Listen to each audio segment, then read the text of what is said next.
Got a lot of sword talk this week. Swords. Clanging swords, touching Oh, swords, oh my. swords taking over. It's Sword Week here on the podcast. Yay! Woo! Woo! Oh boy. Hello, welcome to this week's episode of Jared and I Watch Inuyasha.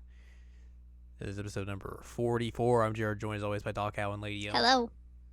We are discussing Season 2, Episode 17, or Episode 44, entitled Kaijinbo's Evil Sword. Hey, did you know this sword's evil? It's evil. I like the evil voice. Evil. Nice. It's very rude. Anywho, we begin this episode with a dead body. Yep, it's true. Just straight up a corpse. That's just how things happen.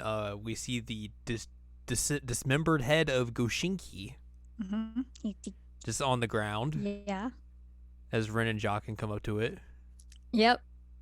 And then Sesshomaru's like, I bet Inuyasha did this. Ooh. Interesting. It smells different. I can smell Tessaiga on it. Weird. Also, weird things are smelling.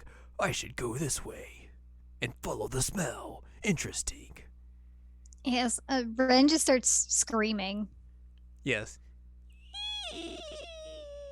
He's like, no, stop. Please stop. He basically I can't deal with this. I mentioned it to you via text, but like, there's a reason why that entire relationship icks me out, and it's like he's literally parenting her right now. Yep. Yeah. Sesshomaru also says that he can smell the blood of himself, or is it the blood of their father. Mm-hmm. He's like, that's weird. That doesn't seem right. Everyone else is hanging out. They're camping. Just doing the thing. Inuyasha's like contemplating things because he's just like, yo, that was weird. What happened? Real weird. I don't understand what happened. Also, like, I enjoyed killing that demon. Real weird. Pleasure out to murdering someone. And then Kagome's like, here's a fish. Have a fish. Shippo's like, stop being sad about your sword. And then Shippo's fish gets stolen. That's my Inuyasha. Fish. I don't That's know my you. Fish. And then lightning strikes the ground. It's a very good joke. We get the Moo Moo. Moo shows up and Miyoga's like, Lord Inuyasha, you're here. I thought that it was true. Your sword's broken. This is real bad. You need to go find Totosai and have him repair your sword. And then Inuyasha just leaves. Like, all right, see you later. Peace out, kids. And then Miyoga stays and hangs out with the rest of the group and is like, oh, yes, this is why Inuyasha transformed, is because if his connection to the Tessaiga is broken, his demon side tries to come out and everything. So that's what happened. The sword broke, and then his demon side came out, because this is clearly a very good explanation. As soon as he said this, and I'm sure that I thought this before when I watched this episode, I'm like, Inuyasha lived for hundreds of years without this sword. So, like, kind of a weird explanation. Doesn't make a whole lot of sense. But they're like, yes, he will Nahone. Exactly. He will become a demon if his life is in danger. And it's like, what did he do for hundreds of years without this sword? Did he just always like full demon? But then he's like, this is the first time I've gotten pleasure from it. So none of it makes sense. But you know what? That's not the point. They don't want it to make sense. Yeah. Kagome gets worried. I feel like Kagome's gonna come out of this. She's like 18 by the time the series is over, and she's just gonna have like a head of gray hair. I know that it's not true because I've seen her in the sequel, but like she's definitely gotta have some gray hairs because of this, because she worries over this poor man who is just like a hot mess. He's a disaster, and she's just like, well, I gotta do something about this, and you know, he won't listen to me, so basically. Yes. Yep. just a whole mess. Yep.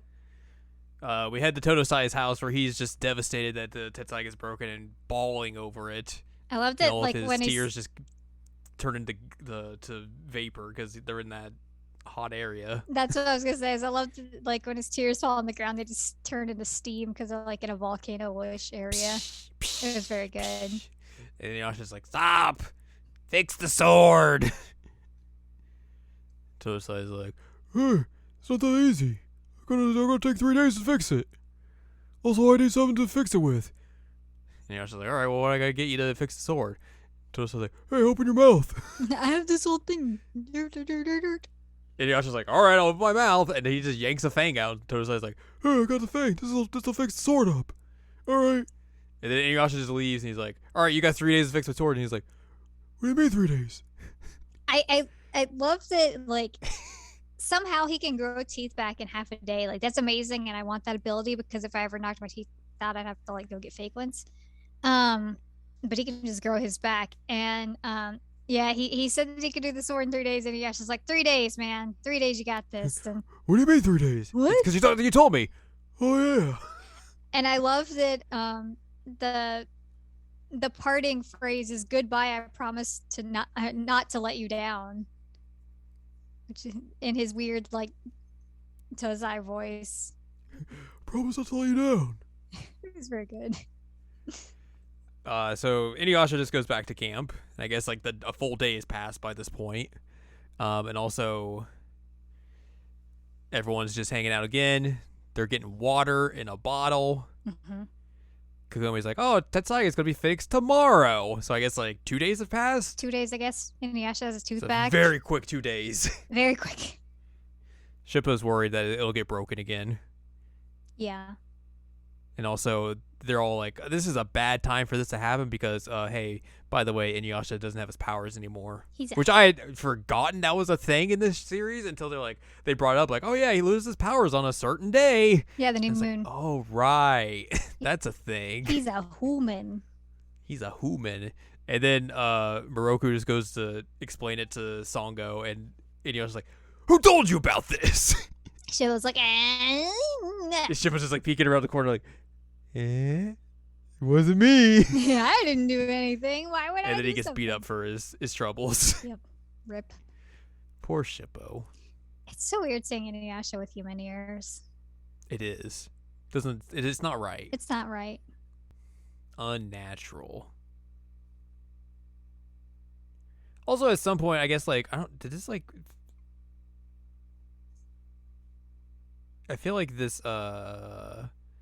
summary completely skipped over it. Sesshomaru taking the head in Yes. and being like, hello, make me a sword. He's like, here's a head, have fun. Yeah, so before all that, Sesshomaru goes and finds Kaijinbo, who is a swordsmith who used to study under Totosai, but then got banished because he was just a menace. A terrible He did human. some bad stuff. So murder Sesshomaru's children. like, yeah, he's like, hey, I got this head. You want to make a sword out of it? Out of those fangs? And he's like, yeah, I can't do anything with this. It's dead.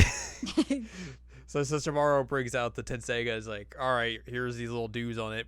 They're dead. All right, cool. Anyways, you want to make me a sword now? And he's like, oh, yes, I like it. Oh, yes, I will do the thing. And then I guess at some point, I forget, I may have looked away or something. Jockin gets cut in half. Well, that's when he picks up the sword. Okay. When So he gets cut in half. When they're But yes. going to like pick up the sword from him, he's possessed by the sword and cuts Jockin in half.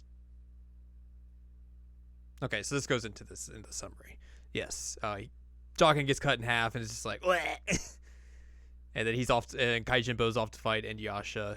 Sesshomaru finds Jockin and is like, "Brr, Pull yourself together. pull yourself together, Jockin. As he just like crawls over and clings to the lower half of his body. And Jockin's like, yeah, that dude just like took the sword and it's like real weird. Something is messed up with that guy. Real strange things happen. We should probably go find him. Yeah. And Sesshomaru's just like, huh. All right. Kaijinbo finds Inuyasha and points his sword at him. He's like, I must fight you, but I thought I was gonna fight a demon here, but it's just a mortal. Wait. So Inuyasha's like, oh crap. So Sango and Moroku are gonna fight him, and Sango throws her boomerang at this guy, and it just gets cut in half. And she's like, oh no. Well, that's useless. This is not good. Moroku puts a charm on his head and bonks him in the head and splits his head open, and then he just gets back up and is like, bleh! Moroku's like, uh-oh, this is bad. Welp, Moroku, like, you never turn away from something like this. Why? He wanted the cool hero pose of being like, bonk, and then walk away and be like, yeah, I did this. Real Okay, cool. fair. Didn't work out, though. And then the sun starts to rise, and Inuyasha gets back to his powers. Yep. So he's like, oh, I'm ready to fight. Da da da da. And that's how our episode ends. We have some notes real quick. Okay. Following this episode, Sesshomaru rarely, if ever, threatens Jockin with death. I guess because he's already died. He's already died, and I think it's a plot point that, like, when somebody is saved by the sword, you can't save them again. So Sesshomaru's just like, oh, I can't really make this a thing. Yeah. I can't really be like, oh, I'm going to kill you. Oh, but I can't revive you. Dang it. He's like, well, you died once, so I guess I guess I'll be a little nice to you then. Yes. When Totosai extracts Inuyasha's fang to repair Tessaiga, he tells him to relax because it'll grow back in half a day, which means that Inuyasha's regenerative abilities extend to regrowing at least some appendages. Does a tooth count as an appendage? It's something. Okay. I mean, like I said, it'd be great in this era because, like, you probably have some janky teeth in this era, and, like, one of them falls out, then, like, cool, got a new one. No probs. Got tooth anxiety? Just pop it out and you're good. Exactly. Like, that would be the best. You just pop out a tooth and a new one grows up. Perfect. You just gotta stay home for, like, half a day. It's awesome. I wish I had that ability. In this episode, Sango and Moroku see Inuyasha in his human form for the first time. It's true. Yep. When Kaijinbo slices Sango's boomerang in half, it doesn't show how Sango repaired it. This later becomes a point of discontinuity when, after a battle with a demon that only cracked the boomerang, I'm just saying it because there's a Japanese word here, but I'm just saying boomerang. Sango was forced to make a special trip to the Tessaiga village and spend several days repairing it. Though only speculation, it's possible that Totosai repaired it for her, seeing as how he was a mastersmith and was accompanying the group at the time. He is actually shown doing this in the manga. So how is it speculation if it's shown in the manga? Because it's not in the anime. It's what, Hiraiko's? I think is how she pronounces the boomerang's name. Hiraikotsu? Well, she never says the ooh part. Ooh. So it comes out more like Hiraiko's. Ooh. Anyway, it's Bort. It's a boomerang. He's a Big boomerang. boomerang. Big boomerang. She's Australian. Yes. Oh, crikey, mate. Oh my god. Put another shrimp on the barbie, Moroku. I said it. Oh. I said it to you before. I'll say it to you again, and I'll probably say it again in the next episode. Totosai is a great character. Yes. I love Totosai. He's such a freaking He's a menace. dummy. It's Oh, like little man. like one-liners, and it's like, "Yep, promise not to let you down." Or there's like one point where he's like, "Nope," and I think that's the next episode. But like, Nope. I just love the way that he's got these like stupid lines. He's fantastic. It's real good. Just need him to like narrate all the battles from now on. That would be too good. It would be too good. Just like Mystery Science Theater 3000, but with Totosai. And the cow. Yeah! Just them in the corner. Perfect. Next time, we'll be discussing episode number 45 entitled Sesshomaru Wields Tokishin, which we can confirm that actually does happen. That does happen. They didn't lie to us. The show is not lying to us this time. Correct. So there you go. But that's going to be it for this week's episode. So if you'd like more from us, head on over to seasonalanimecheckup.com or sac.cool, where you can find past episodes of this podcast and other podcasts like the Seasonal Anime Checkup OVA. You can also find columns and reviews on the site as well. If you'd like more from Ann Ladium, go to annladium.com. She's got columns and reviews. You can follow us on Twitter and TikTok at Anime Checkup, and you can buy our books, One Shiny Moment, A Critical Analysis of Love, Life, Sunshine, and Hot Tubs and Pac-Man on Amazon.com. So join us next week as we get more swords. Swords.